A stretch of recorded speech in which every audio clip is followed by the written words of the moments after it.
One of the biggest areas that has grown over the past, I would say 5, 10 years, is true crime.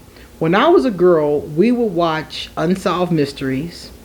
Later on, I would watch Snapped. Snapped is my show, you know. And I've noticed that over the years, more and more people are into true crime and things like that. So today, I have a list of some very famous Aquarius serial killers. Now, some of these people you guys may have heard about, and some of them you may not have. So please let me know in the comment section how many of these you already knew about. And you could also do more research on them, because I found a lot of stuff on these people online. And YouTube had a lot of documentaries about these famous Aquarius serial killers. So my name is QueenAusetHeru, and thank you for joining me for another wonderful edition of Ask an Aquarius. If you haven't already, please hit the red subscribe button and smack the bell. Also, if you like this video, please give it a thumbs up and pass it on to anybody and everybody who might like it too. Please drop us positive comments in the comment section. And if you want to get a reading done, please hit me up on social media or in my email. I will be so happy to give you a reading. Also, I am looking forward to doing more activities on Patreon. So, and I probably will add these activities too. I'll probably invite people who subscribe to the channel. So if you're on the channel and you join, there's this little join button and you can become a channel member. So channel members and patrons, I want to offer you guys some more fun stuff in the year coming up. I want to do a book club with you guys where we read a book together and discuss it once a month. I want to do a deck review where we get a deck, tarot or oracle, and we study the deck together. I want to do fun stuff. I want to talk to you guys more, and I want to spend more time. So if you are interested, please join us as a channel member or as a patron. Okay? Alright guys, let's get started. Famous Aquarius serial killers. Here's number one. They're not in any particular order, just the order in which I found them to be interesting.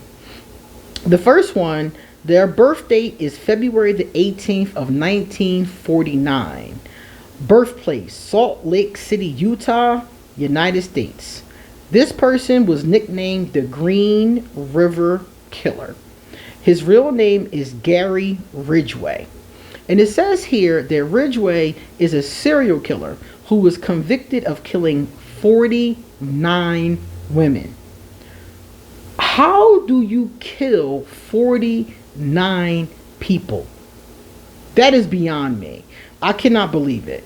And it says here he would drive them to remote locations and strangle them. So people, be very careful who you allow to take you to a remote location or who you get in cars with. You got to be really careful because stuff like this is still going on all over the world.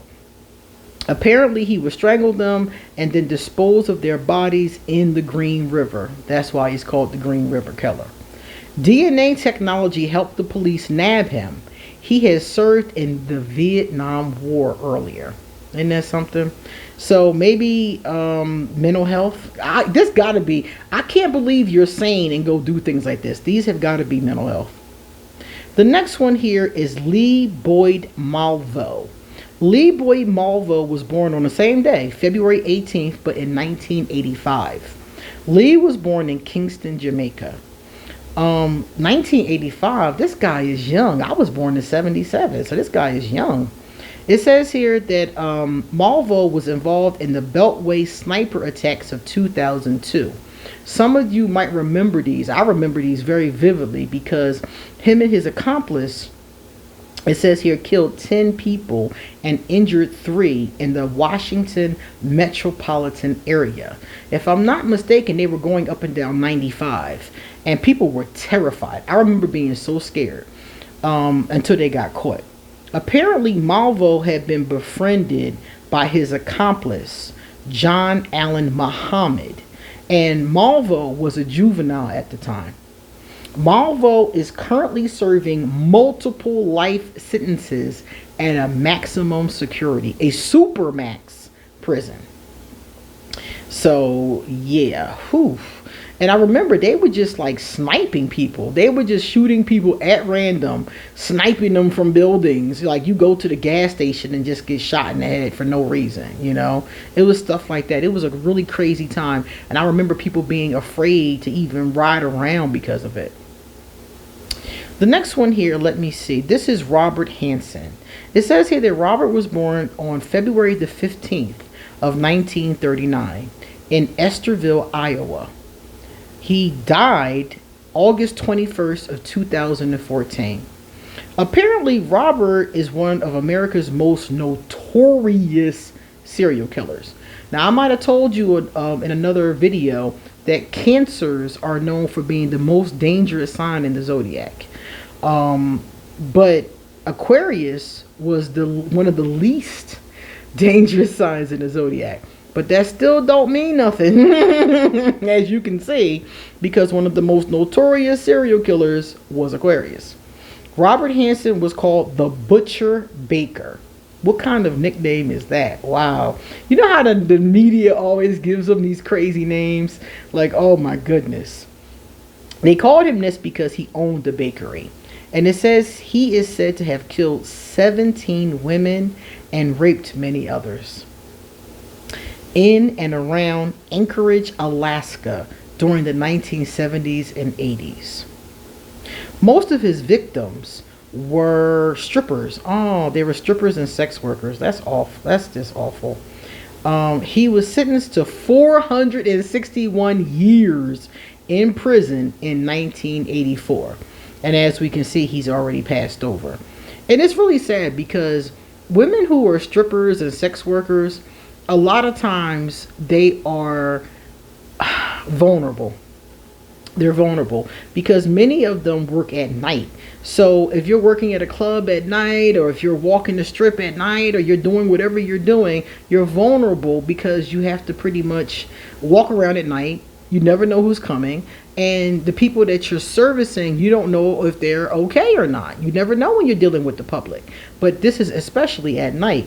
And a lot of times, sex workers don't get the respect that they deserve. Because people are like, oh, you know, she's just a hooker. So if a woman, male or female really, but if a sex worker goes to the cops and says, hey, this guy did this to me, a lot of times they'll get in trouble. Like, well, what were you doing out? What was you selling? What were you up to, you know? And stuff like that. Instead of taking the victim's statement and helping them, a lot of times they're then victimized again by the system that's supposed to help them. So I feel really bad for situations like this because a lot of serial killers prey on sex workers and dancers and things like that. And it's really fucked up. The last one here is a woman. I'm going to give you guys a woman. Her name is Marie Mary Climit. She was born on February 16th of 1863. And she died July 9th of 1944. So she was born in Aquarius season and died in Cancer season. Also known under several aliases, was a Luxembourgish-born American serial killer who poisoned her parents and two of her sisters at their home in Iowa. Although never charged with their deaths, she was later convicted of attempting to poison her sister's family in Rose Hill, Illinois, and sentenced to a year in the Joliet prison. What kills me about this one was she killed her parents. She killed two of her sisters. They couldn't prove that she did it. God knows how she did it. Probably did it with poison. Yeah, she said it says poison. Then she goes to live with the surviving sister and tries to kill her and her family. Like, ungrateful much? Like, wow. And then they only gave her a year in prison for attempted murder? Like, wow. So I gotta definitely watch more documentaries on that to see how the hell she got away with that. Now let's take a look at our positive comments. Let me know if you know of any other famous serial killers that I should talk about on the show, especially those who are Aquarius. The first comment came from my girl Robin. Robin's Reflections. What's up, Robin? Robin is my tarot buddy. She has her own channel, and she and I sit around talking about cards all the time. She is my saving grace. Robin said, "This is cute and funny. That envy card made me laugh out loud. Love the artwork. I wonder if you could mix it with another deck and have a larger deck." The other day I showed a deck. It's called the Latin Love Oracle. And the Latin Love Oracle also had another deck from the same creator called the Golden Light Oracle. I'll show both of those on my channel. And she's hypothesizing here I could probably combine them, which I probably could, because there are only 33 cards in each deck. So the average deck has 40 or more cards. So I probably could combine them, but I don't know if the themes go enough together to combine those two decks. But it is worth checking out, and I definitely will. The next one came from another buddy of mine. She also has a channel. This is Rochelle. Rochelle is over at Amethyst Ascension. And I really love Rochelle because Rochelle and I have a tendency to do a lot of tarot activities. And she teaches me spreads, and she's just a wealth of knowledge and friendship. Rochelle said, "This was excellent. Thank you so much for doing this fun spread. I love the bit about the Nagas at the end. How awesome." I did a spread about can you survive an alien attack, and that's the one she's talking about. That is hysterical. It is a pick a card reading, so if you have not seen that one, please check it out. I did it like about a week or two ago, and it was so much fun. All right, guys, you come back soon because I got a lot more to say. See you later.